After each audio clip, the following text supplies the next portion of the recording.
દ્વારકાની કે જ્યાં નગરપાલિકાની ઘોર બેદરકારી છતી થઈ છે। ગોમતી નદીમાં ગટરના ગંદા પાણી ભળી જતા લોકોમાં રોષ। ગટરના પાણી રસ્તા પર વહી ગોમતી નદીમાં ભળી જતા લોકોમાં રોષ। સ્થાનિક દુકાનદારોએ અનેક વખત રજૂઆત કર્યાનો દાવો છે।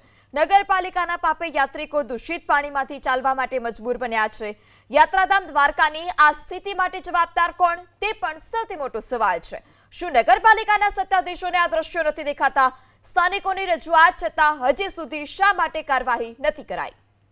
ગોમતી નદીમાં ગટરના ગંદા પાણી ભળી જતા લોકોમાં રોષ। ગટરના પાણી રસ્તા પર વહી ગોમતી નદીમાં ભળી જતા લોકોમાં રોષ। સ્થાનિક દુકાનદારોએ અનેક વખત રજૂઆત કર્યાનો દાવો છે। નગરપાલિકાના પાપે યાત્રિકો દૂષિત પાણીમાંથી ચાલવા માટે મજબૂર બન્યા છે। યાત્રાધામ દ્વારકાની આ સ્થિતિ માટે જવાબદાર કોણ તે પણ સૌથી મોટો સવાલ છે। શું નગરપાલિકાના સત્તાધીશોને આ દ્રશ્યો નથી દેખાતા? સ્થાનિકોની રજૂઆત છતાં હજી સુધી શા માટે કાર્યવાહી નથી કરાઈ?